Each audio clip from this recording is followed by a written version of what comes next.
This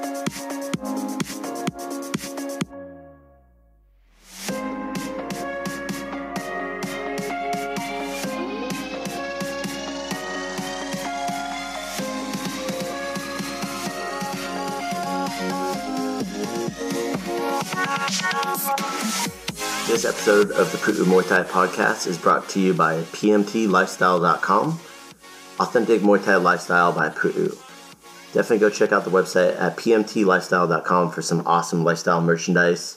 That's for those of you out there either involved in Muay Thai, looking at getting involved in Muay Thai, and embrace a healthier lifestyle to live the life of a Nak Muay. Go check it out. Hey, we're here on Yaowarat Road in Bangkok. Got Nancy. I'll let everybody introduce themselves. Josh Soliva. Colton Kilbasa out here in Bangkok. Bangkok ready, son. So I'm just going to set the phone right here. So we're talking about fight circus. Josh just fought, to get some context to this, at Rajadamnern Stadium against a British guy. He elbowed his face off, didn't win, but it was still a good fight. It's Nancy's first time, and she's Miss Photographer. She's professional photographer for Josh. Right, Nancy? Yeah, yes, right. Yeah. So, being out here, what was the name of this again that we just had? Boloi. So it's like a coconut milk soup with like cantaloupe and shit like that in it. Yeah. Freaking good. I had this last time I was out here. So, you guys are at Murak Gym, right? Yeah. So how long have you been in Thailand for? Like 4 years. 4 years. And then Josh, you've been out how long now? Probably a year now. Year? Now, yeah. Right, both from the U.S. And you're from Chicago, right? Yeah. So going into what we were just talking about with the bare knuckle fights. So we're talking about a woman fighting a man.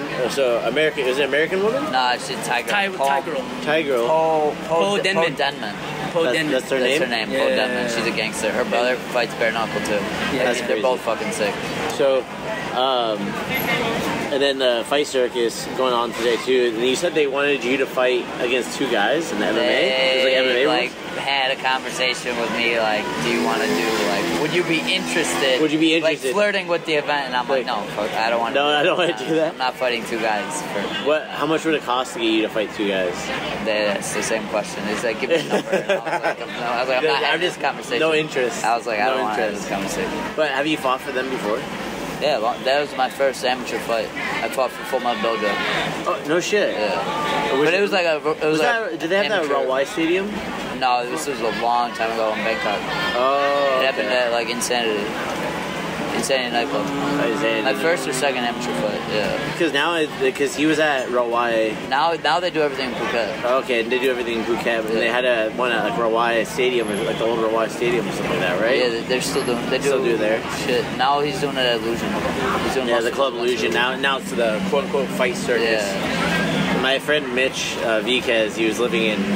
He was like the media guy for Tiger Muay Thai, then AK Tyler when they first opened up for a long time. Now he works for UFC. He's the one that told me about John. Okay, Johnson. John McKnight. The madman behind. I love how he like got his gloves on and went in there and fucking threw down. Dude, it's funny. Chris, the German guy, he just fought on that show with like the same one that John did. So I was watching it live, and like we knew John was fighting. But I was watching it, and you just see John like fucking. He's sitting there, and he's like, "Be right back." Like walks off the stage, still has a mic in his mouth, and he's like, "Yo, here I am." He's like, "I'm gonna wrap my hands," and he fucking jumps in the ring and fights two people. He soccer kicked the shit out of this kid. It was awesome. Shit. It was so funny. Only in Thailand. Like booted this. You could never do this anywhere else in the world. 60 kg. You could never do this. He soccer kicked the kid in the head. But then he ended up losing, right? Yeah, they got it. I don't know how this kid ate it, but he did not get knocked out, and whatever. It was fucking awesome. I love John's awesome. John's a man. Knows how to promote. He does. He knows. Yeah. John, that's amazing, bro. So going into like the promotion and shit like that too, for something like that, like what do you think the draw is? Like you were saying, like he was like, oh, this stuff will go viral. Do you think it's like he's trying to get like the eyes and attention for actually having like legitimate fights, or you think he's just gonna go down the fucking madman rabbit hole from what you guys? So like, I've talked to John a lot, and he's always been about like he wants to do his thing. Like he wants fight circus. He really likes it. He enjoys it. and like he gets a lot of like viewership with that. He said next year he wants to start doing like normal shows. I hope I get to run into him. That'd be cool if he does like the fight circuit. Oh, He does like regular. you'll meet him. Yeah, I want to make sure. I hope I run into him. He's a he's a fucking really good comic. That's good. I've heard nothing but any good things, but then I see him doing this crazy shit. I'm like, huh? He's crazy. That's what I mean. Like he does his thing and he wants to do his thing and he's all about it, you know. And he's fucking. It's like anybody though. Like if you got a thing that you want to do, you gotta do it. You know? Yeah, you gotta own it and stuff. So you guys are at Yaowarat Gym. How did you end up there? COVID. My buddy Jack, he fights out here. Jack Ferguson. He's a New Zealand guy. We were in Chiang Mai together. Me, Chris, the guy we met, and then Jack. We were actually in New Zealand, and then we were in Chiang Mai. And then Jack was friends with the MMA director at Yaowarat Gym. Like good friends. Yeah. And then Jack, they needed a wrestling coach, and they were like, "Hey, you want to coach wrestling here?" And I was like, "Okay, sweet." This was during COVID, so every gym was closed. Mark was like offering a job, salary, food, living, everything, and then it fucking worked out. Yeah, I remember you were telling me about that when we were over there. That's great that kind of stuff worked out. And do you see the activity level picking back up here in Thailand since COVID, like for fights? Dude, Muay Thai. I fight MMA, so it's like specifically MMA. It's huge. Now it's huge. There's a show every other month. Like I fought on. There's Mas Fight. Yeah, I've heard that. Sasan runs that. I fought on that twice. Does Mas Fight do MMA or Mas Fight's doing MMA, Muay Thai, boxing. 9-minute round. One 9-minute all round. of them are all 9-minute rounds. Bare knuckle. No, it's like a thinner MMA glove. Yeah, I saw the glove. It's like a modified glove, right? It's just MMA gloves. And then so they just do one 9-minute round, only winner by finish for all real sets, whatever. Really, you only win by finish, and they're all 9-minute rounds. Yeah, and then so and they did it with hay bales, right? That was like the first or second one. I was at that event. Since back from COVID. Yeah, because they did a couple other events too. And they had some of the freak show fights, like Hongman Choi fought in it and stuff like that too. Dude, Mas Fight's fucking. They do it at Space Plus, the same place BKFC was. Oh, okay. It's fucking.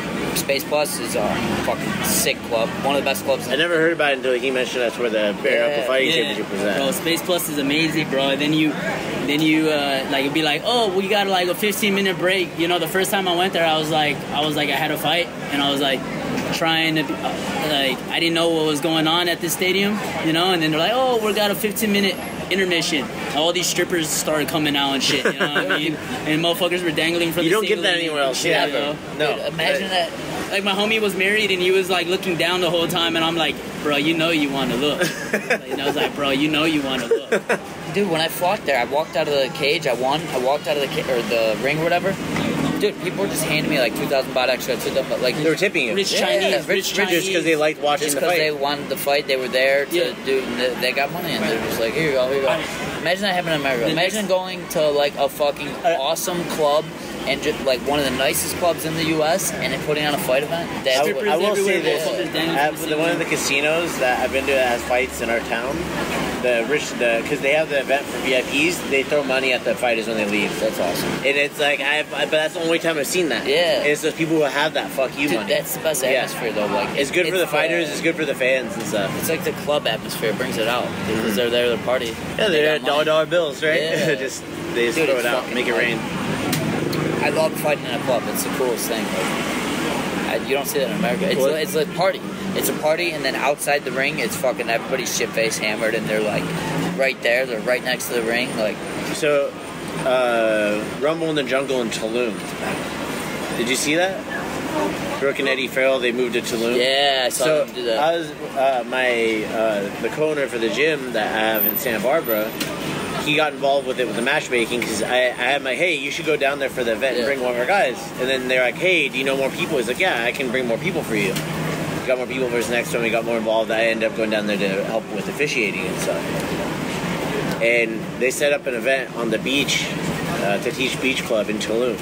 Yeah, I saw that. It was pouring rain, and they had like. Okay. Yeah, we can go. We can go. We can finish this podcast as Zoom. Oh, we didn't pay. We didn't pay. Need to pay mine. 100 baht. In total. Can you get it? Yeah. Thank you. Yeah. Kapung Kap. We're taking too long. She's like, you guys are talking too much. But yeah, on the beach, and they set up. They started pouring rain. We're doing cod choke fights too, so like rope fights. So the first fight that comes out, this guy JD from the U.S. fights a Mexican guy who I knew from like going to. We were fighting in Mexico a lot. The first punch, I hear a pop come from his skull, a little pop. It was his jaw. I think it popped his jaw. And the first round finished. I'm like, oh shit, all the fights are gonna go like this. You know, like you're like, okay, like we're in for a rough night, boys. I got a buddy Ryan. I forget his last name. Sorry, Ryan. Ryan McClevey. Yeah, he's a good fighter. You're the second person I've talked to. He's huge. He's giant guy. That's there, right? He doesn't fight anymore. No, he doesn't fight anymore? No? No. Right, with McClevey. What about him, though? He's a giant guy. He was in Mexico for a while with like Eddie and shit. Oh, okay. So then I probably met him. Show me a picture of him. Cause I went down there pretty fast, but we're gonna be bringing more people down there for it, because it's the same like Thailand where there's not a lot of regulation. You know, they allow them to self-regulate down there, whereas like in the U.S. it's all government-regulated stuff. What's his Instagram? I forget his Instagram. Is it Muay Harry? No. Yeah. Walk over this way on the Yaowarat Road. Yeah, no worries. But yeah, no, he's the man. Like, really, he doesn't fight anymore. He's just a bit older. Good guy. But yeah, great guy. So, yeah, well, that's going to conclude this episode of the podcast. Just impromptu. We were just talking about some cool shit. I was like, oh, we got to pull out the recording and start talking. I mean, what an environment to do a podcast, right? Yeah, man. That's what it's at. Yaowarat Road in Bangkok. Well, you guys have anything? How can people find you? Instagram. Colt K MMA. Colt K MMA. Colt K _MMA. Awesome. Check the show notes for that too. I'll put that in there. Josh, how can they find you again? Josh Soliva 95 IG on Instagram. I'll make sure to put that in the show notes too. You can find Nancy by scrolling the Pu'u Muay Thai Instagram. She's on there right now. Have a great day, everybody. All right, that's it today, guys. Thank you so much for tuning in. If you guys are listening on iTunes, please go leave a review. It means the world to me if you enjoy the content, if you like hearing about all the stuff that has to do with Muay Thai and what we're doing.